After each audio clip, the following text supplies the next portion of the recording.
A paz do Senhor Jesus. Hoje o homem de Deus vai estar trazendo uma mensagem gloriosa, aonde Elias subiu ao céu num redemoinho, numa carruagem de fogo. Então vamos lá, meus queridos, que está registrado no livro de 2 Reis 2:9 até o 11, que diz assim: E sucedeu que, havendo passado eles, Elias disse a Eliseu: Pede-me o que queres que eu te faça antes que eu seja tomado de ti. E respondeu Eliseu e disse-lhe: Eu quero a porção dobrada do teu espírito sobre mim. E respondeu Elias e disse: Dura coisa me pedisse, mas se você me ver quando for sendo tomado de ti, assim se fará, mas porém não se fará. E indo eles, andando e falando, eis que um carro de fogo, com cavalos de fogo, os separou um do outro, e Elias subiu ao céu num redemoinho. Meus queridos e prezado ouvinte da palavra de Deus, nós vemos que o profeta Elias, né, ele estava cansado já, né, devido às pelejas e às batalhas, e ele pediu a morte, né, para Deus, e nós vemos que Deus já escolheu Eliseu como um substituto para estar no lugar de Elias, né? Então nós vemos que o Elias, Deus enviou o Elias ali junto com Eliseu, né? Eliseu estava arando aquela terra ali, com aqueles gado, aqueles boi ali, né? E Elias, ele era um profeta, né? Um profeta, tanto foi um homem que a Bíblia fala que Elias, ele tinha a mesma sujeita paixão da carne como qualquer um outro homem, mas só que ele não pecou, né?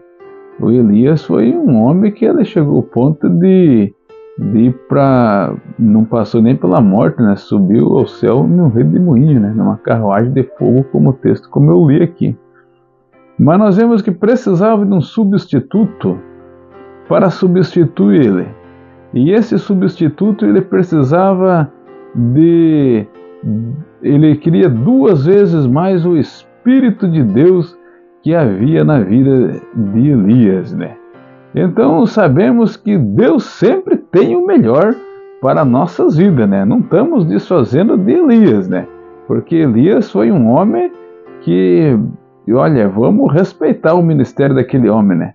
Mas às vezes nós nunca pensamos que nós somos o tal, porque Deus tem sempre o melhor para nos surpreender, né? Quando nós achamos que nós somos bons, aí nós quebramos, cara. Deus tem o melhor, né? Porque chegou um certo tempo que Elias, ele falou assim, só quando fugiu de Jezabel, né? Só eu fiquei, né? Aí Deus falou para Elias, teve mais 7.000 homens que não se dobraram diante de Jezabel, né? E Deus falou para Elias ali que não tinha homem de Deus ainda na face da terra que não tinha se dobrado. E não era pouco não, era 7.000, hein? Meus queridos e prezados ouvintes, mas vamos, né, na história que acabamos de ler aqui, que eu acabei de ler aqui, né?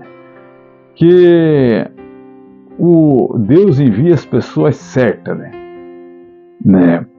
Nós vemos que o profeta Eliseu, sabendo que Elias, ele era um profeta de muita, né, que Deus agia fortemente na vida dele, ele estava empreendendo, né, ali, estava plantando, né.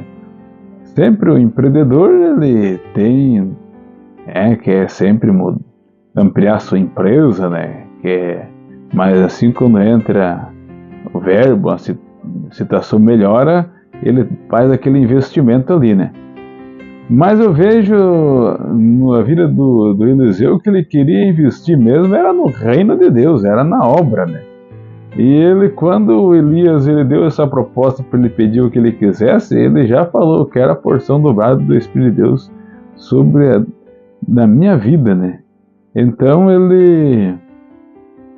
ele não queria que riqueza, né, nada, né, não queria que, se fosse uma pessoa, outra ali que tivesse com o coração mesmo nas coisas dessa terra aqui, né, ele já falava, ó, eu quero uns 100 hectares de terra produtiva aí, né?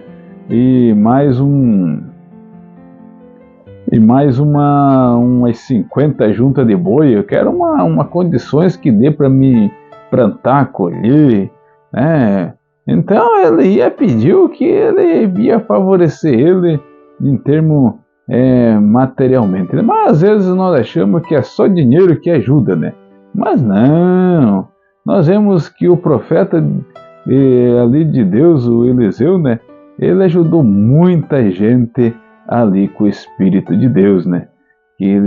Então nós vemos que a oração mesmo, ela ajuda, né? Nós vemos que Pedro, quando ele foi pegado lá, que eles iam matando lá, né?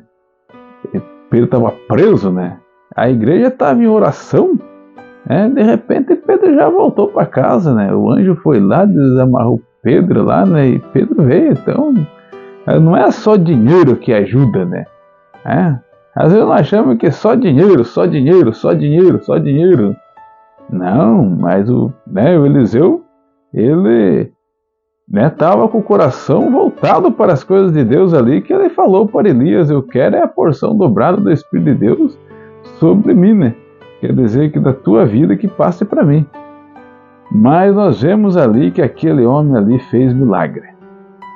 Olha, a Bíblia fala assim, que de todas as coisas é melhor o fim do que o começo. Nós vemos que Daniel, ele falou assim, mas porém agora Daniel vai até o fim. A bênção não está no começo nem no meio, mas sim está no fim. Então nós vemos que quando Deus promete algo em nossas vidas, nós temos que nós vemos que Eliseu matou aqueles boi, queimou madeira do esteiro ali e falou, Elias, eu quero te acompanhar porque eu quero a porção dobrada do teu Espírito sobre a minha vida. E nós vemos que ele recebeu. Por quê? Por causa que ele estava buscando, ele passou situações difíceis, Eliseu. Eliseu ali, olha que ali os filhos dos profetas falaram, ô Eliseu, Elias vai ser arrebatado pela tua cabeça, rapaz. Largue mão de ficar andando com esse homem. Há uma profecia aí que Deus vai levar Elias numa carruagem, num redemoinho. Agora você não larga desse homem, rapaz. Para. Mas não, ele continuou indo ali. E você sabe aonde que Elias foi levado ao céu?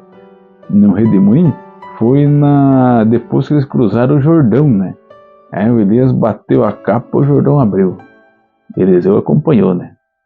Mas quando Elias, a Bíblia fala que separou um do outro, Elias subiu ao céu no redemoinho.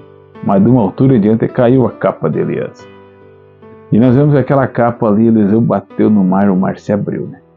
Então nós vemos agora o Eliseu cheio, do poder de Deus.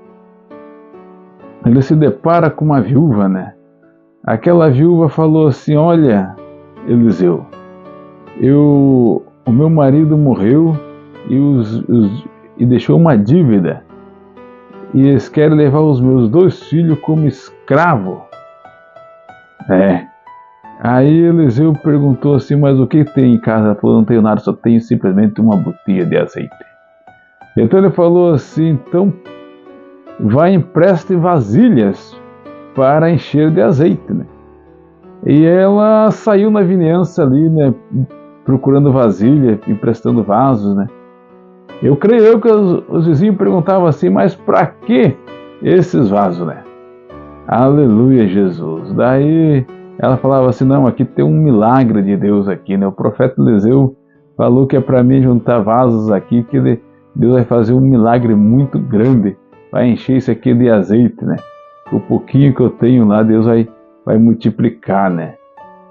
Aí muitas pessoas zombavam, né? Outras pessoas falavam, não, assim não sabe nem o que está falando, né? Mas mesmo assim vamos prestar uns vasos para ela, Mas eu creio que aquelas pessoas, né, que debochavam, criticavam, elas depois tiveram que engolir aquela mulher, porque aquela mulher ali, Deus operou o milagre na vida dela. Deus ele trabalha na contramão da situação, né? Então nós vemos que ajudou a mulher, né? Já pensou? Então nós sabemos que o Salomão, né, dormindo, né, Deus apareceu para ele num sonho, né, e perguntou o que ele queria. Ele falou assim: eu quero entendimento e sabedoria. E daí Deus deu para ele, mas ele não pediu riqueza, mas Deus deu riqueza para ele também. Deu riqueza, e ele foi o homem mais rico da terra, e até hoje nunca vai ver pessoa mais rica que Salomão. Mas nós vemos, meus queridos e prezados ouvintes da palavra de Deus, que Deus sabe o que nós precisamos. Deus, ele supre todas as nossas necessidades. Davi, ele falou assim: fui moço e agora sou velho, mas nunca vi um justo desamparado, nem a sua descendência mendigar o pão. A Bíblia fala que os passarinhos, eles não semeiam nem plantam, mas eles se alimentam, né? Nem Salomão, com todas as suas riquezas, se vestiu como o lírio do campo, que hoje está bonito e amanhã já é lançado no forno, né? Então, quer dizer, e muitas das vezes nós se preocupamos muito. A Bíblia fala que nós temos que pensar nas coisas lá do alto, né? Primeiro buscar o reino de Deus e a sua justiça, e demais coisas serão acrescentadas. Sabemos que Deus está no controle da situação. Nós vemos que o Naamã, né, levaram uma guria para ser escrava da esposa de Naamã. Aquela guria chegou lá, ficou tranquila, ficou calma, né?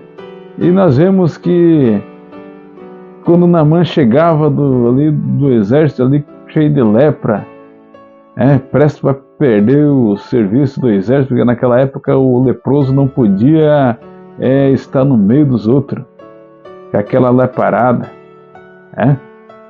Mas sabemos que aquela guria falou assim: se esse homem for ter com o homem de Deus que está lá em Israel, ele vai ser curado. E nós vemos que Naamã, ele veio porque ele viu a tranquilidade na vida daquela guria. Aquela guria tinha tudo para estar em depressão, para estar num choreiro, para estar desesperada, mas não, longe dos seus pais, da sua mãe, dos seus familiares, mas estava junto de Deus, né? Deus estava ali confortando ela e deu vitória para ela. E nós vemos que através dela deu até vitória para Naamã. Naamã também veio procurar o profeta de Deus, e o Eliseu falou assim: falou para o Geazi: manda o Naamã tomar banho 7 vezes no Rio Jordão, que ele vai ser curado. Então nós vemos que o Espírito de Deus, ele ajuda. Aleluia, Jesus, glória a Deus. Nós vemos que o profeta Eliseu tivesse pedido dinheiro, tivesse pedido recurso, mais poder aquisitivo, não tinha ajudado tanta gente como ele ajudou com o Espírito de Deus.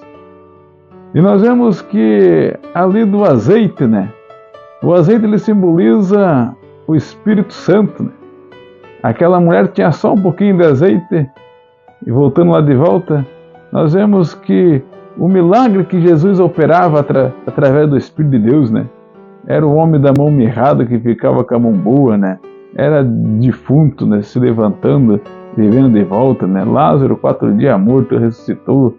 Tudo através do Espírito de Deus. Quantos outros números, milagres?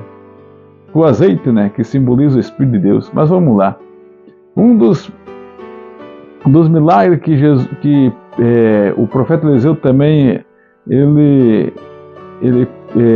ali que Deus operou grandemente na vida dele, foi quando os filhos dos profetas vieram fazer uma sopa, né? Havia uma grande seca naquela terra, né? E nós vemos que o profeta Eliseu ia passar por ali, eles falaram assim: agora nós vamos fazer uma sopa, né? Para esperar o homem de Deus que vai chegar aqui para comer conosco, né? E de repente chegou o profeta Eliseu, e eles fizeram uma sopa, e ali cataram uma erva pelo meio e colocaram ali dentro daquela panela, mas eles não sabiam, era uma erva muito brava, que comesse e morria, né? Mas Deus revelou para o profeta Eliseu, falou assim: a morte na panela. Eu quero dizer que meio de sequidão, né? Não meio de sequidão quer dizer de tempo, sol que não vem, que não chove, né? Mas tem muitos tipos de sequidão em nossas vidas, que às vezes nós plantamos tantas coisas e não nasce. Mas eu quero dizer que na hora certa vai nascer.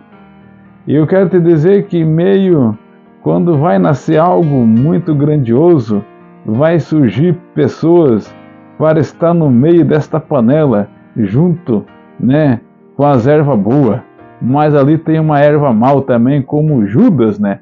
Ali no meio dos discípulos ali era uma erva mal que queria trair Jesus, né? Tem muitas pessoas, nós vemos que ali quando Deus tem algo para realizar na vida das nossas vidas, sempre vai ter no meio de uma panela ali, pessoas querendo puxar o seu tapete, querendo te destruir com a tua vida, querendo que a tua vida vá de mal a pior. Sempre vai ter aquela pessoa ali, ó, aquela erva terrível.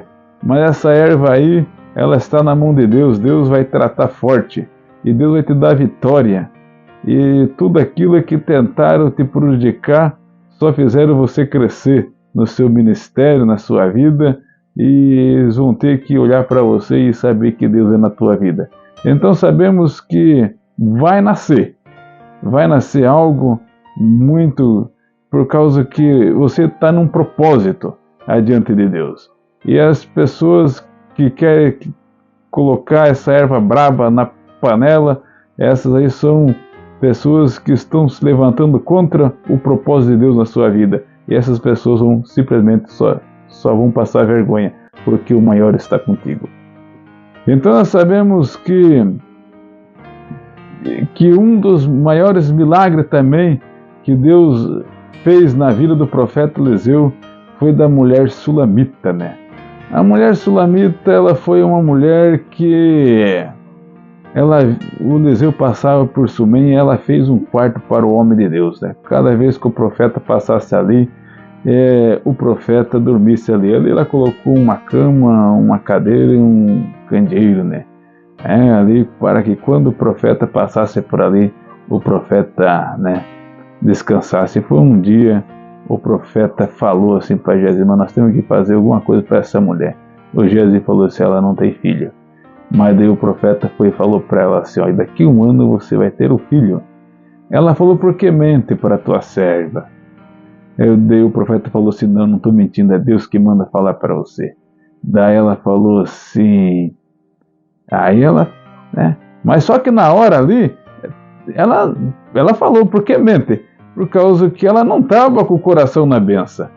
Às vezes nós fazemos qualquer coisa para a obra de Deus, nós já estamos pensando na recompensa. Não, temos que fazer com amor, com carinho. Saber que Jesus morreu na cruz para nos salvar. Então é isso aí. E então nós vemos que quando Deus fala com aquilo que nós já estamos no nosso coração, nós nem falamos nada, nós já damos glória a Deus, tudo. Mas ela falou assim: por que mente para a tua serva? Que ela estava fazendo tudo aquilo e era de coração. Era uma mulher que já era uma mulher muito bem sucedida, né? Tinha muitas riquezas, mas não tinha filho, né? Era um desejo, algo do coração dela, que provavelmente que ela tinha no seu coração, mas Deus realizou através de um serviço que ela estava fazendo ali para o homem de Deus, sem nenhum tipo de ambição, né? E ela foi, né, vitoriosa ali. E nós vemos que durante 1 ano nasceu o menino, né? E o menino nós vemos que morreu, né? Depois ela foi atrás do homem de Deus, o homem de Deus veio lá, né? E ali ressuscitou o menino. Nós vemos que grande bênção, né? Às vezes nós fazemos as coisas, mas pensando já, né? Tipo, meio querendo briganhar com Deus. Não. Temos que tirar isso das nossas cabeças e saber que Deus é maior nas nossas vidas. Mas aí sim, meus queridos, que Deus continue nos abençoando grandemente as nossas vidas.